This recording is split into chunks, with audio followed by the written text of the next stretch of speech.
Friends welcome back to channel. నేను ఈ రోజు వీడియోలో అందరికీ యూజ్ అయ్యే కొన్ని టిప్స్ అయితే షేర్ చేస్తున్నాను. ప్లీజ్ ఈ వీడియోని స్కిప్ చేయకుండా లాస్ట్ వరకు చూడండి. ఆ టిప్స్ ఏమోని చూద్దాము.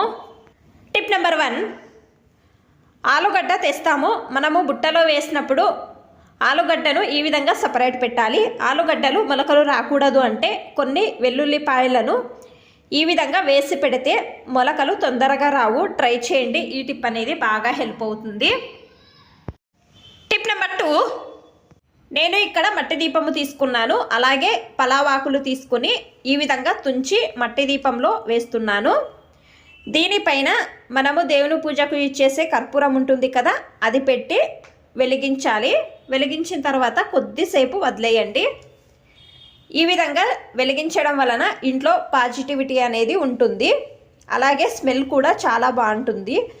మీరు ఆరిపోయిన తర్వాత రూమ్లో కానీ హాల్లో కానీ పెడితే ఇంట్లో చిన్న చిన్న ఈగలు దోమలు ఉంటాయి కదా, ఈ స్మెల్కి ఉండవు. ఎవరికి కెమికల్ ప్రోడక్ట్ వద్దనే వాళ్ళు ట్రై చేయండి. ఈ టిప్ అనేది బాగా హెల్ప్ అవుతుంది. టిప్ నెంబర్ 3, పేపరు సామాన్యంగా పిల్లలది నోట్బుక్ పేపర్స్ ఉంటాయి కదా, ఈ విధంగా ఒక 2 పేపర్లు తీసుకున్నాను. దీనిపైన షాంపూ వేస్తున్నాను. మీ ఇంట్లో ఏ షాంపూ యూజ్ చేస్తారో ఆ షాంపూ అయినా కూడా వేసుకోవచ్చు. నేనైతే క్లినిక్ ప్లస్ షాంపూ వేస్తున్నాను. 2 పేపర్ల పైన వేసి ఈ విధంగా స్ప్రెడ్ చేస్తున్నాను.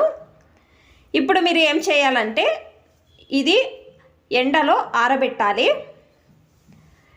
చూడండి, డ్రై అయ్యింది. ఇప్పుడు నేను చిన్న చిన్న పీసులుగా కట్ చేసుకుంటున్నాను. నేను వీడియోలో చూపిస్తున్నాను కదా, సేమ్ ఈ విధంగా కట్ చేసుకోవాలి. నేను అన్ని పేపర్లు కూడా ఈ విధంగా కట్ చేసుకొని ఒక బాక్స్లో స్టోర్ చేస్తున్నాను. ఇప్పుడు మనము ఎక్కడికైనా జర్నీ చేసేటప్పుడు లేకపోతే పిల్లలకు స్కూల్కి పంపాలి అంటే ఇది మీరు ఒక బాక్స్లో స్టోర్ చేస్తే మీరు ఎక్కడికైనా వెళ్ళినప్పుడు అక్కడ హ్యాండ్ వాష్కి యూజ్ అవుతుంది. పిల్లలకు కూడా స్కూల్లో బాగా హెల్ప్ అవుతుంది. ట్రై చేయండి. ఈ టిప్ అనేది బాగా హెల్ప్ అవుతుంది. టిప్ నెంబర్ 4, నేను ఇక్కడ ఒక టెంకాయను తీసుకున్నాను. ఈ టెంకాయను నేను ఒక రాడు తీసుకొని పగలగొట్టి తీసుకున్నాను. కొబ్బరిని మీరు సపరేట్ చేసుకోవాలి అంటే ఒక 10 నిమిషాలు ఫ్రీజర్లో పెట్టండి. నేను ఇక్కడ సపరేట్ చేసుకున్నాను. తర్వాత ఈ విధంగా పొట్టు తీసేస్తున్నాను పీలర్ సహాయంతో. మీకు బ్రౌన్ పార్ట్ కావాలి అంటే వదిలేయండి. పైన ఉన్న పొట్టు అంతా కూడా తీసేస్తున్నాను. ఇప్పుడు పనికి వెళ్ళే వాళ్ళకు ఏమవుతుంది అంటే డైలీ వాళ్ళు సాంబార్ చేయడానికి కానీ పళ్ళానికి కానీ కొబ్బరి తురుముకోవాల్సి వస్తుంది కదా, వాళ్ళు ఏం చేయాలి అంటే ఈ విధంగా పొట్టు అంతా కూడా సపరేట్ చేసుకోవాలి. మీకు వారానికి ఎంత కావాలో అంత ఈ విధంగా చేసుకొని నేను ఇక్కడ ఒక మిక్సీ జార్ తీసుకున్నాను. చిన్న చిన్న పీసులుగా కట్ చేసుకుంటున్నాను. కట్ చేసుకొని మీకు గ్రైండ్ చేసుకొని చూపిస్తాను. నేను ఇప్పుడు మీకు గ్రైండ్ చేసుకొని చూపిస్తున్నాను.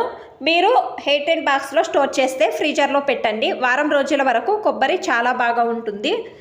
ఈ విధంగా స్టోర్ చేసుకొని యూజ్ చేయండి. ఎంత కొబ్బరి కావాల్సిన ఈ విధంగా తురిమి స్టోర్ చేయవచ్చు. ట్రై చేయండి. ఈ టిప్ అనేది మీకు అన్ని టిప్స్ ఇష్టమైతే ప్లీజ్ ఒక లైక్ చేయండి. ఇంకా ఎక్కువ మంది నా ఛానల్ని సబ్స్క్రైబ్ చేసుకోకుండా చూస్తున్నారు. ప్లీజ్ సబ్స్క్రైబ్ చేసుకోండి. Thanks for watching. ధన్యవాదాలు.